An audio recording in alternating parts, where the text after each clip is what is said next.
झारखंड की धरती को प्रणाम करते हुए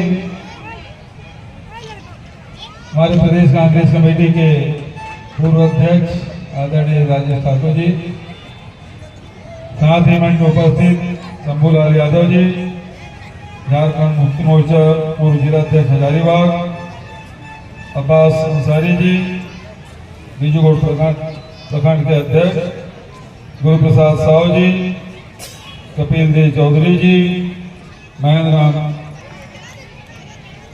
जी, अशोक कुमार गुप्ता जी, पूरन महतो जी और मंचा सभी अतिथिगण, सभी इंडिया गठबंधन के सभी हमारे विभिन्न पार्टी के नेतागण, कार्यकर्ता, उपस्थित भाइयों बहनों, युवा साथियों, प्यारे बच्चों,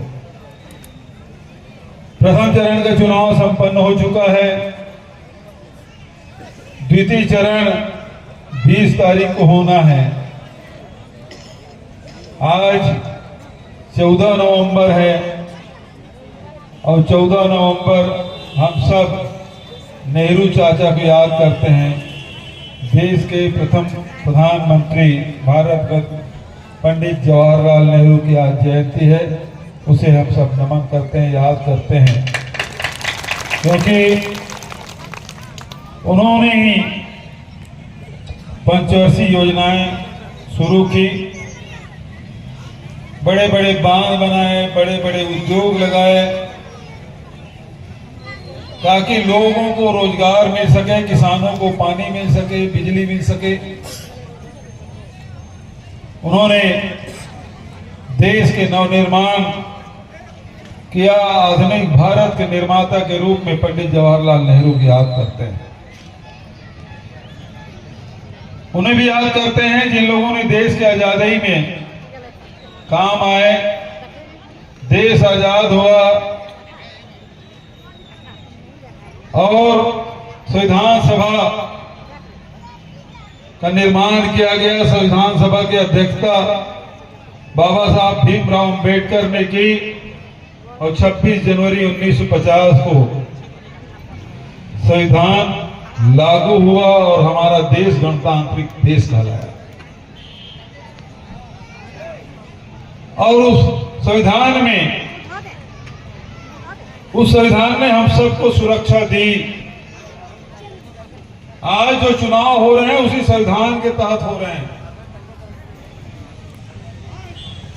अन्यथा ये मोदी जी देश में चुनाव भी नहीं कराते क्योंकि वो संविधान बदलना चाहते हैं।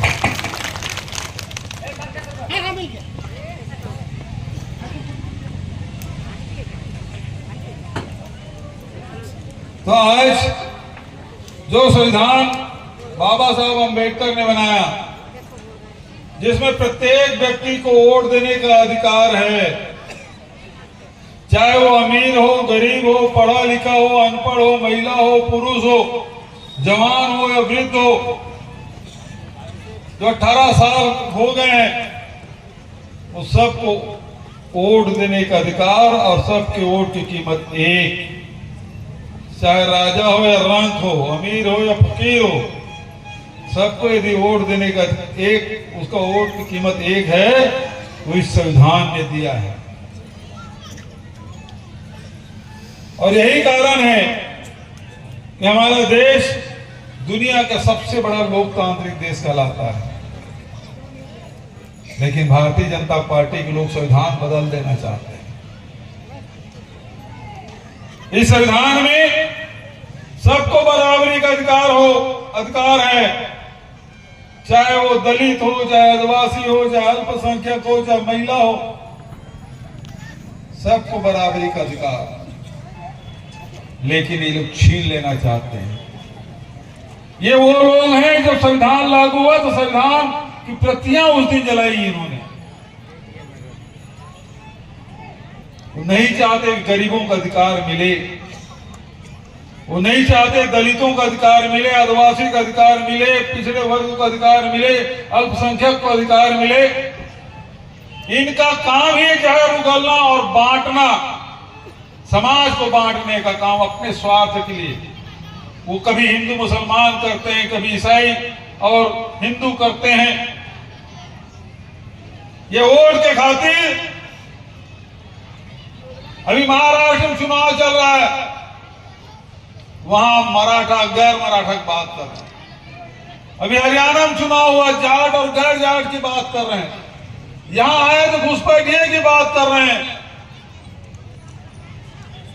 तो सबसे पहली बात ये है, डराना चाहते हैं और लालच देना चाहते हैं। दो काम इनका है।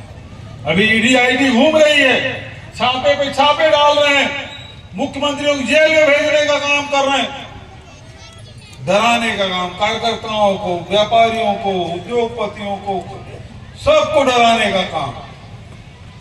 तो डर पैदा कर रहे हैं, नफरत पैदा कर रहे हैं, हिंसा में झोंक रहे हैं देश को। इनका काम बांटना है और हमारा काम जोड़ना है।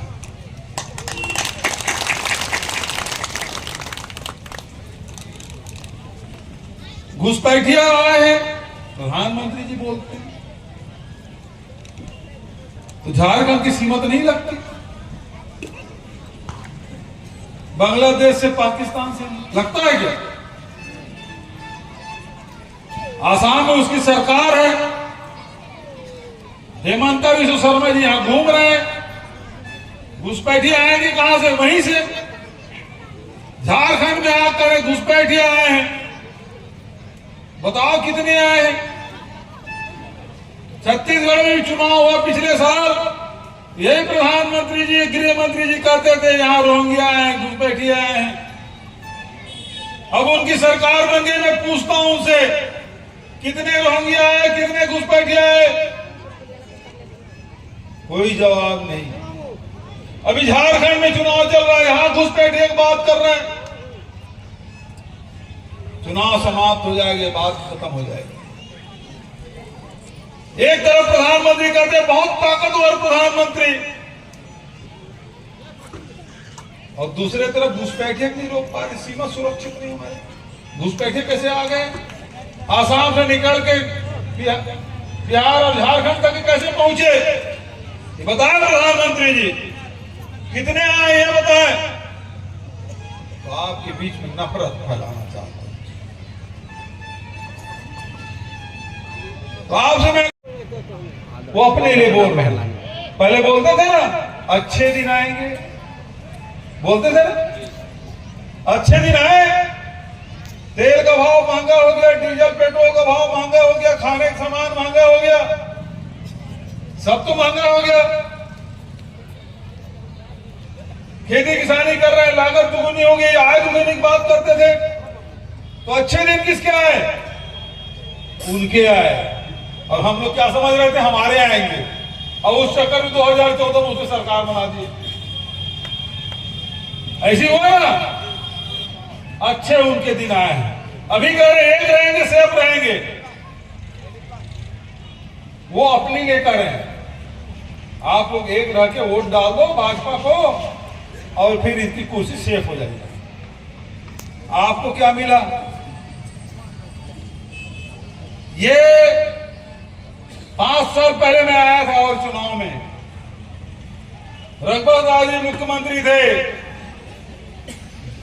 यहां के सड़कों के किनारे में, शहर के चौक चौराहे में एक होर्डिंग लगा था, याद करो, उड़ता हुआ हाथी, याद है? हाथी उड़ा रहे थे,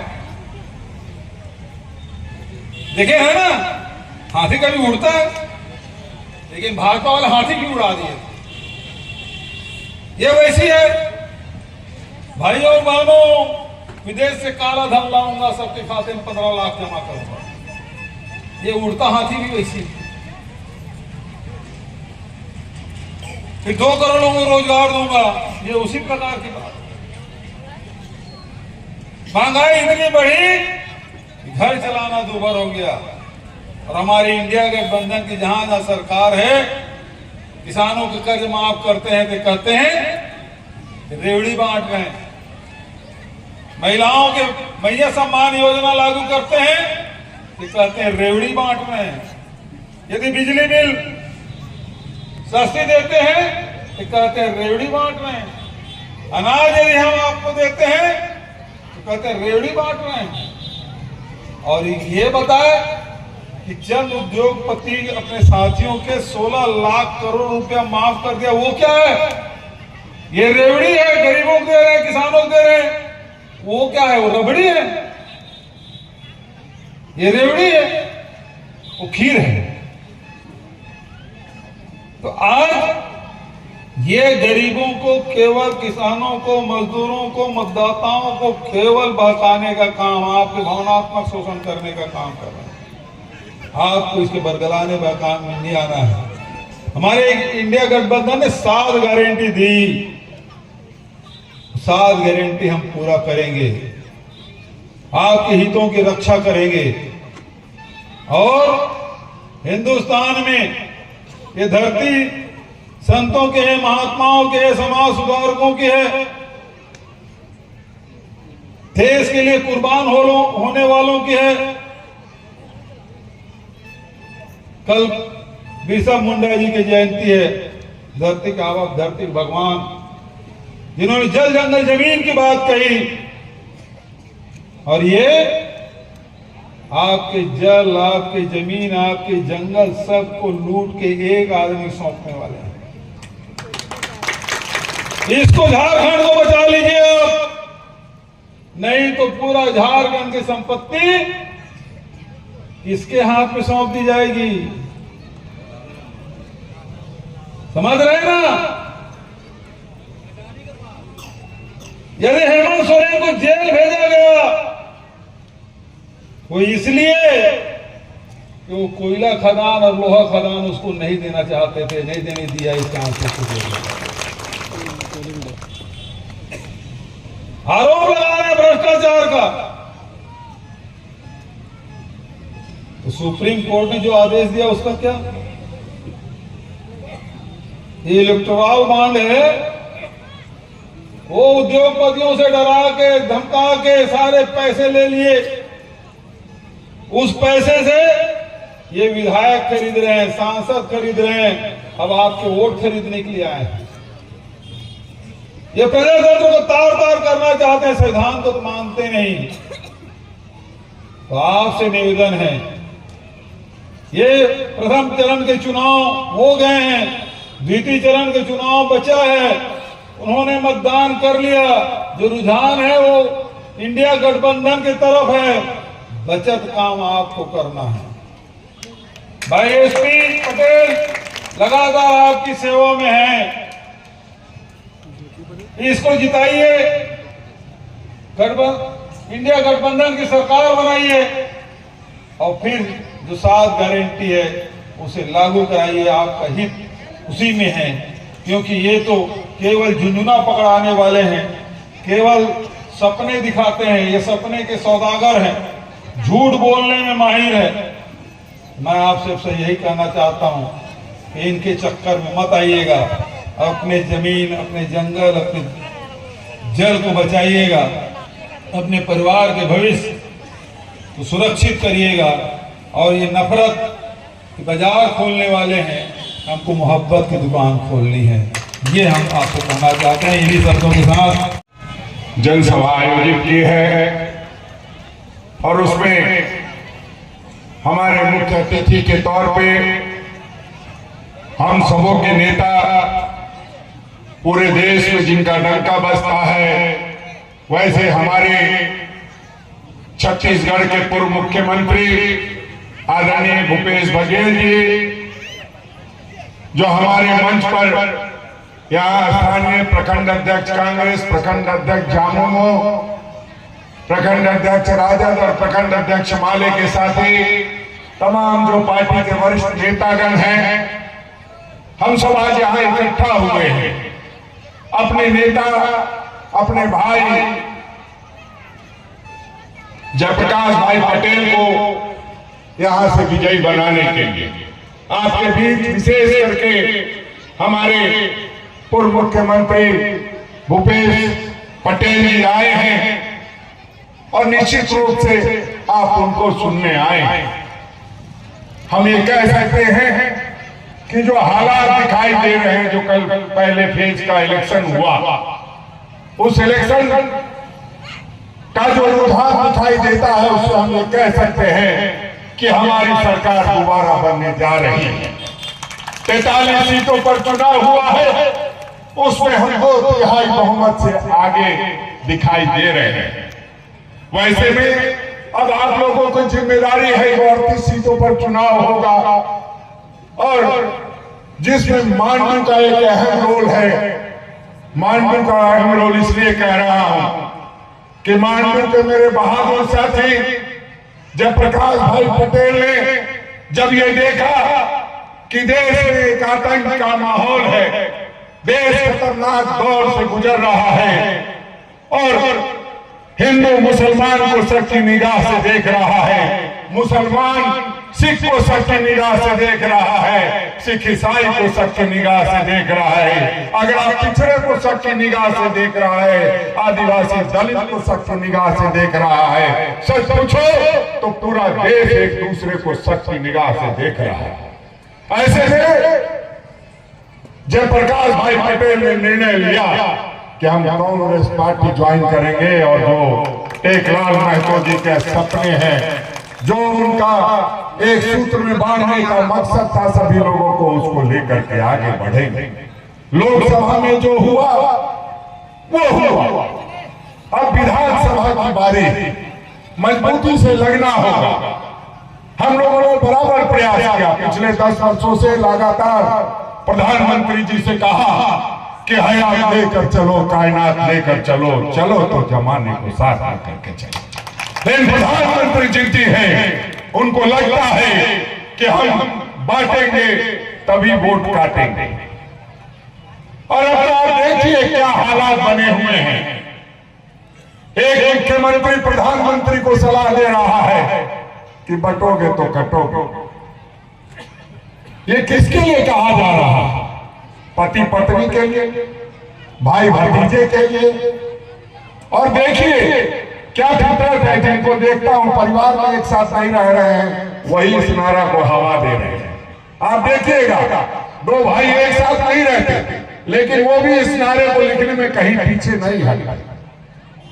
तो प्रधानमंत्री जी को बुरा लग गया, उन्होंने कहा कि एक है तो सेफ है, एक है तो सेफ है का क्या मतलब है कि अकेले रहो, कोई परिवार का भी आदमी साथ नहीं रहना चाहिए जैसे वो रहते हैं। तो इस तरह की बहुत बातें होगी, बहुत जुमलेबाजी होगी, हम सबों को सावधान रहना है। और आदरणीय राहुल गांधी जी ने जो भारत जोड़ो यात्रा की 11,000 किलोमीटर की, और उन्होंने जो लगातार पैगाम दिया कि नफरत के बाजार में मोहब्बत की दुकान खोलनी है, उस बात को जिंदा रखने के लिए हम सबों को एक बार तरीके से लगना पड़ेगा और जयप्रकाश भाई पटेल को विधायक बनाना पड़ेगा। हमने कोशिश की कि युवाओं को सम्मान मिले, हमने कोशिश की कि महिलाओं को सम्मान मिले, हमने कोशिश की किसानों को सम्मान मिले, हमने कोशिश की बुजुर्गों को सम्मान मिले। बुजुर्गों को सम्मान देने के लिए हम लोगों ने सब जन पेंशन दिया, सरकारी कर्मचारियों को सम्मान देने के लिए हमने ओल्ड पेंशन स्कीम को लागू किया, महिलाओं माताओं बहनों को सम्मान देने के लिए हमने मैया सम्मान योजना लाने का काम किया, आम जनता को सहयोग करने के लिए हमने 200 यूनिट बिजली फ्री करने का काम किया, किसानों को कर्ज मुक्त करने के लिए हम लोगों ने 2 लाख तक का किसानों का कर्जा माफ किया। हम काम के आधार पर बात करते हैं, हम काम के आधार पर चुनाव लड़ना चाहते हैं, हम नहीं चाहते भेदभाव उत्पन्न करके नफरत फैला करके वोट लेना। इसलिए आप सबों को इस बात का ख्याल रखना होगा, जो दौर है ये दौर बड़ा मुश्किल का दौर है। देश में परिस्थितियां जो बनी है उससे ये लगता है कि गरीबों का, दलितों का, पिछड़ों का जो हक है कहीं न कहीं मारा जा रहा है। और इसलिए आदरणीय राहुल गांधी जी ने कहा है कि जिसकी जितनी आबादी उसकी उतनी हिस्सेदारी मिलनी चाहिए। और जब से ये बात उन्होंने कही है तब से जो पूंजीपतियों के संवाहक हैं, जो पूंजीपतियों का लोन माफ करते हैं, उनको ये लगने लगा है कि गरीबों के घर में कुछ जाने वाला है, किसानों का ऋण माफ होने लगा है। तो ऐसे में इस तरह की नफरत की बातें फैला करके कहीं ना कहीं चुनाव जीतना चाहते हैं। हेमंत सोरेन जी ने बहुत काम किया है और जो काम किया है वो आपने देखा है, चाहे कोरोना से लड़ने की बात हो, चाहे कोरोना रूपी ईडी से लड़ने की बात हो, तमाम परिस्थितियों में हमने लड़ाई को लड़ने का काम किया। कोरोना के समय में क्या हुआ आप सबसे छुपा नहीं, किस तरह से माननीय मुख्यमंत्री और हमारी सरकार ने हवाई चप्पल वालों को हवाई जहाज से यहां बुलाने का काम किया, साथ ही साथ रोजगार देने का काम किया। लगातार हम लड़ते रहे और जब लगा कि गरीबों का हक मिलने लगा है, अंतिम पायदान पर बैठे व्यक्ति को अधिकार मिलने लगा है, वैसे ही एक बार उनको जेल भेजने की भी साजिश रची गई।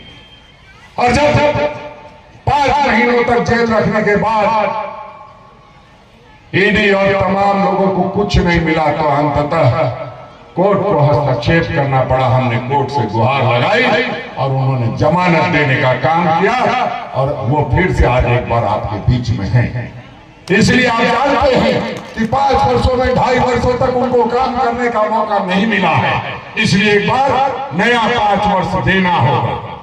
और उसमें जब जयप्रकाश भाई पटेल जीतेंगे, जब हजारीबाग के मुन्ना सिंह जीतेंगे, जब बड़का गांव की अंबा प्रसाद जीतेगी, जब रामगढ़ में ममता बहन जीतेगी, तभी जाकर के हम कह सकते हैं कि हमारी सरकार बनेगी।